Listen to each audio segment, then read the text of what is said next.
बिस्मिल्लाहिर्रहमानिर्रहीम अस्सलाम वालेकुम वरहमतुल्लाहि वबरकातुहू। क्या आपको डीएच मुल्तान में आपके ड्यूज़ को क्लियर कर देना चाहिए या आपको इंतज़ार करना चाहिए, या इंतज़ार करना बेहतर रहेगा या नुकसान में जाएंगे आप? और दूसरी तरफ कितने डेवलपमेंट चार्जेस हैं डीएच मुल्तान जो आपको चार्ज कर रहा है?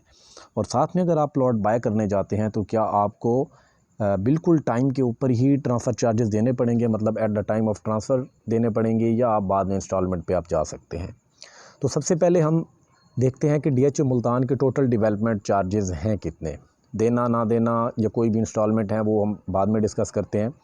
थोड़ा सा मैं क्लियर कर दूं, ये आप मैप देख रहे होंगे स्क्रीन में, इसमें आपको जहां जहां पे ब्लू कलर दिख रहा है ये 5 मरला का पोर्शन है, और 5 मरला के अगेंस्ट डीएच मुल्तान जो आपको डेवलपमेंट चार्जेस चार्ज कर रहा है वो है 9-9 लाख रुपए। आप किसी भी सेक्टर में जाएं, sector P, sector T, sector V या सेक्टर ई, ये 4 सेक्टर्स हैं। यहाँ पे आपको 9 लाख रुपए डेवलपमेंट चार्जेस देने होंगे, जिसमें से सेक्टर टी और सेक्टर वी पोजेशन सेक्टर हैं। मतलब sector T near to possession है, सेक्टर वी 5 मरला को पोजेशन अवार्ड कर दी गई है, 8 मरला पहले से ही पोजेशन था।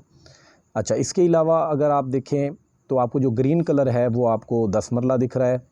इसके अलावा आपको ये जो ऑरेंज कह लें या आप थोड़ा सा ब्राउन कह लें, यहाँ पे आपको एक एक कनाल के प्लॉट्स मिल रहे हैं, और ये एक ही कलर है जो आप पिंक कह लें, ये वाला आपको टोटल 8 मरला की कैटेगरी मिल रही है। और पर्पल आपको सेक्टर ए और सेक्टर एन में दिख रहा होगा, यहाँ पे आपको 2-2 कनाल के प्लॉट्स मिल रहे हैं। और बाकी जितने भी आपको रेड दिख रहे हैं ये सारे कमर्शियल्स हैं, कुछ सेक्टर्स के अंदर हैं, कुछ सेक्टर्स के मेन रोड पे हैं, तो वो हाई राइज बिल्डिंग होंगी फ्यूचर में। और इसके अलावा अगर हम देखें जो आपको मुख्तलिफ सेक्टर्स के अंदर ग्रीन स्पेस दिख रही है, तो यहाँ पे काफ़ी सारे जो पार्क हैं बना दिए गए हैं। लेकिन यहाँ पे मैं एक चीज़ और बताना चाहूँगा, कुछ ऐसी जगह हैं जहाँ पे आपको पार्क दिख रहा होता है लेकिन दर हकीकत वहाँ पे पार्क नहीं होता, वहाँ पे रिटेंशन होती है, या साथ में वहाँ पे वाटर सप्लाई वाली टैंकी डाल दी जाती है, या वहाँ पे कुछ जगहों पे मैंगो इनक्लेव लिखा हुआ है, तो वहाँ पे दर हकीकत ग्रेव यार्ड भी मौजूद हैं, जिसमें कुछ सेक्टर्स के अंदर 1-2 सेक्टर्स के अंदर हैं ये एग्जिस्टिंग। तो इसके अलावा यहाँ पे अब आ जाते हैं 10 मरला पे डेवलपमेंट चार्जेस, वो आपके 13 लाख हैं। 8 मरला के डेवलपमेंट चार्जेस 11 लाख हैं, और 1 कनाल के डेवलपमेंट चार्जेस 21 लाख रुपए हैं। और 2 कनाल की अगर हम बात करें तो वो आपके 36 लाख डेवलपमेंट चार्जेस हैं जो आपने देने हैं। अब इसमें अब तक कितने जा चुके हैं, जितने सेक्टर्स को डीएच मुल्तान पोजेशन अवार्ड कर चुका है उनके डेवलपमेंट चार्जेस पूरे हो चुके हैं। हाँ, वो आपका 5 मरला सेक्टर वी है तो वहाँ के डेवलपमेंट चार्जेस पूरे हो चुके हैं। अब वहाँ पे लेन देन आपको कंप्लीट डेवलपमेंट चार्जेस के साथ करना होगा। इसी तरीके से 10 मरला सेक्टर यू और सेक्टर B1 यहाँ पे पोजेशन है, तो यहाँ पे आपको 13 लाख डेवलपमेंट चार्जेस के साथ कॉस्ट ऑफ लैंड अदा करनी पड़ेगी जिससे भी आप ख़रीदेंगे प्लॉट। 8 मरला की अगर हम बात करें सेक्टर वी, तो यहाँ के डेवलपमेंट चार्जेस 11 लाख हैं। फ़िलहाल के लिए ये इकलौता सेक्टर है डीएच मुल्तान के पास जिसमें 8 मरला की कैटेगरी मौजूद है। सेक्टर ई में भी फ्यूचर में हो सकती है, क्योंकि मास्टर प्लान में अगर हम देखते हैं डीएच मुल्तान की वेबसाइट पे तो आपको वहाँ पे देखने को मिलता है। इसी तरीके से अगर हम रिंग रोड के अंदर की बात करें, रिंग रोड आपको मैं अक्सर कहता हूँ तो रिंग रोड काफ़ी लोगों को वाज़ेह नहीं होगा। ये अभी जो मैंने जूम किया हुआ है, पाकिस्तान स्क्वायर से घूमता हुआ ये जो एक रोड आ रहा है बैजवी शक्ल का, जिसमें आपके sector Q, sector U, sector R, N, I, H, K और एम ये सेक्टर्स मौजूद हैं। इसके बाहर का जो रोड है इसको रिंग रोड कहा जाता है। 150 फीट चौड़ा ये रोड है, और इसमें आपका ये सेंट्रल स्क्वायर है, इसको बिज़नेस स्क्वायर या सेंट्रल स्क्वायर के नाम से हम जानते हैं। यहाँ पे फ्यूचर में बड़ी हाई राइज बिल्डिंग्स भी आएंगी, और यहाँ पे डीएच मुल्तान का मेन ऑफिस भी बन रहा है। ये तो हो गया डेवलपमेंट चार्जेस जो डीएच मुल्तान आपको चार्ज कर रहा है। इसके अलावा अगर हम देखते हैं कि अभी जो प्लॉट कैंसलेशन वाला मामला चल रहा है कि ये आप अपनी इंस्टॉलमेंट्स किसी भी किस्म की ड्यू है तो आप अपनी क्लियर करें, अदरवाइज़ आपका प्लॉट कैंसिल होगा। अब इसमें कॉस्ट ऑफ लैंड वालों के हवाले से तो मैंने वाज़ेह तौर पे बताया है कि वो इंस्टॉलमेंट पे करने की बजाय अगर रिफ़ंड की तरफ चले जाते हैं, डीएच उनको अगर विंडो देता है रिफ़ंड वाली तो वो बेहतर है उनके लिए, अदरवाइज़ वो लॉस में जाएंगे, क्योंकि वो 1.5-2 साल मज़ीद पेमेंट करेंगे तो तब तक जो ये कीमतें हैं शायद उस क्राइटेरिया को मीट नहीं कर पाएंगी जितनी वो कीमत अदा कर चुके होंगे। तो बेहतर है कॉस्ट ऑफ लैंड में आप अपनी पेमेंट ना डालें, आप अपनी पेमेंट डालें डेवलपमेंट चार्जेस में। आपका कोई कॉस्ट ऑफ लैंड वाला प्लॉट पड़ा हुआ है जिसकी इंस्टॉलमेंट ड्यू हो चुकी हैं, आप वो डीएचए को वापस करके अपने डेवलपमेंट चार्जेस अदा करें, क्योंकि डेवलपमेंट चार्जेस की अदायगी करना ज़रूरी है, क्योंकि अभी मैनेजमेंट भी चेंज हुई है, मैंने आपसे डिस्कस किया था। तो ज़ाहिर सी बात है डिसीजन कुछ तलख से भी हो सकते हैं। लेकिन अभी मैनेजमेंट के हवाले से प्लॉट कैंसलेशन पे जो नई मैनेजमेंट आई है, उन्होंने कोई वाज़िया ये नहीं कहा कि जी हम कैंसिल कर देंगे या टाइम देंगे, तो वो 1-2 दिन के अंदर या नेक्स्ट वीक के स्टार्ट में हमें वो चीज़ वाज़िया हो जाएगी। तो डेवलपमेंट चार्जेस आप लाजमी पे करें। कॉस्ट ऑफ लैंड का मैं आपको यही मशवरा दूंगा कि आप अपने प्लॉट रिफ़ंड करा लें।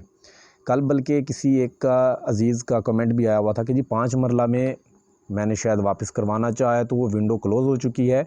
तो काइंडली एक दफ़ा आप ज़रा ख़ुद विज़िट करें, आप किसी से बाहर से पता ना करवाएं, आप ख़ुद विज़िट करके आएँ, डिस्कस कीजिए कि जी हम अपना प्लॉट डेवलपमेंट चार्जेस की मद में एडजस्ट करवाना चाहते हैं, तो इसका क्या प्रोसीजर होगा, वो आपको गाइड कर देंगे और ये आपके लिए बेहतर ऑप्शन रहेगा। और आप जो कैश अभी कॉस्ट ऑफ लैंड में डालने लगे हैं, उसका आप कोई कैश पे प्लॉट ले लें, वो आपको ज़्यादा सूटेबल रहेगा। क्योंकि अगर आप 5 मरला एक फ़र्ज़ कर लें इंस्टॉलमेंट पे आपने रखा हुआ है, आप 60 लाख देंगे या 55 लाख देंगे, वो 55 लाख में आपको 2 प्लॉट आ जाएंगे, या एक प्लॉट आपका cost of land, development charges, transfer charges आपके पूरे उसमें एडजस्ट हो जाएंगे, साथ में कुछ अमाउंट आपकी बच भी जाएगी। तो उम्मीद है जो आपको कैलकुलेशन में बता रहा हूँ, इक्वेशन बता रहा हूँ, इसको आप समझ रहे होंगे। अब दूसरी तरफ अगर हम देखें कि जी कौन से ऐसे सेक्टर्स हैं जहाँ पे आपको कंप्लीट डेवलपमेंट चार्जेस की अदायगी करनी होगी तो ट्रांसफ़र मिलेगा। अब तक चाहे सेक्टर कोई भी है जो पोजेसन है, उसके development charges as per schedule अगर वो पे करते आ रहे हैं और वो कंप्लीट अदायगी नहीं हुई, मतलब उन्होंने अभी तक 18 लाख पे किए हैं, या 5 मरला की अगर हम बात करें तो उसमें कुछ आर्मी अलॉटी पर्सनस हैं जिनके अभी 3 से 4 लाख तक हार्डली डेवलपमेंट चार्जेस गए हैं। तो आप अगर वो प्लाट भी ख़रीदने जाते हैं तो उन सेलर को, उस ओनर को एनडीसी तब तक क्लियर करके नहीं दी जाएगी जब तक वो अपने डेवलपमेंट चार्जेस की अदायगी को यकीनी नहीं बनाता। वो अपने 5 मरला के अगेंस्ट 9 लाख डेवलपमेंट चार्जेस अदा पूरे करेगा, उसके बाद उसको एनडीसी क्लियर करके दी जाएगी। इसी तरीके से 10 मरला का अगर हम देखें तो वहाँ पे भी कुछ सर्विस बेनिफिट के मद में जो आर्मी पर्सन को रिटायरमेंट के बाद डीएचए में प्लॉट अलॉट किए जाते हैं आर्मी की तरफ से, तो उनके डेवलपमेंट चार्जेस वहाँ पे भी कम है, ज़ाहिर सी बात है। या वो सेल करना चाहेंगे तो उनको भी अपने 10 मरला के against 13 lakh development charges update करने होंगे, तब वो सेल कर पाएंगे। इसी तरीके से 8 मरला में भी है, 11 लाख पूरी अदायगी करनी पड़ेगी। एक कनाल का कोई भी सेक्टर पोजेसन वाले में आप अगर कर रहे हैं तो वहाँ पे आपको 21 लाख पूरे करने पड़ेंगे। कुछ हो सकता है सिविल प्लॉट्स भी होंगे ऐसे जिनमें डेवलपमेंट चार्जेस अभी कम अदायगी की हुई होगी, लेकिन अगर वो सेल करना चाहेंगे तो डेवलपमेंट चार्जेस मुकम्मल वो करेंगे, उसके बाद ही जाके उनको ट्रांसफ़र देने की इजाज़त दी जाएगी, अदरवाइज़ वो अपना प्लॉट सेल नहीं कर सकते। तो इस चीज़ को आप ज़रा देख लें और इंशाअल्लाह ताला फ्यूचर में आप लोगों से और भी चीज़ें डिस्कस करूँगा। और उम्मीद यही है कि अब मार्केट में अगर कुछ टाइम थोड़ा सा और आप सर्वाइव करते हैं, थोड़ा सा आप पेशेंस रखते हैं, तो आने वाले 2-3 माह 4 माह के बाद इंशाअल्लाह ताला चीज़ें आपको कुछ हद तक बेहतरी की तरफ जाती हुई दिखेंगी और मार्केट इंशाअल्लाह ताला नेक्स्ट ईयर में स्टेबल उम्मीद यही की जा रही है कि हो जाएगी, क्योंकि उसमें काफ़ी सारी चीज़ें हैं, वो चीज़ें आपके सामने हैं, वो आप भी ज़ाहिर सी बात है देख रहे होंगे, वो चीज़ें हो रही हैं और उनका ज़ाहिर सी बात है डायरेक्ट इनडायरेक्ट इस चीज़ पे, मार्केट पे, रियल एस्टेट पे इम्पैक्ट ज़रूर पड़ रहा है उस चीज़ का, और इंशाअल्लाह ताला चीज़ें बेहतर हो जाएंगी। मज़ीद मालूमात के लिए आप मुझे रब्ता कर सकते हैं, मेरा नंबर यकीनन आपके पास होगा। चैनल को आप सब्सक्राइब कर लीजिए ताकि कोई भी मालूमाती चीज़ मैं यहाँ पे शेयर करता हूँ तो वो आप तक पहुँचे। इंशाअल्लाह अगले व्लॉग में मिलते हैं, तब तक के लिए इजाज़त दीजिए। अल्लाह हाफ़िज़।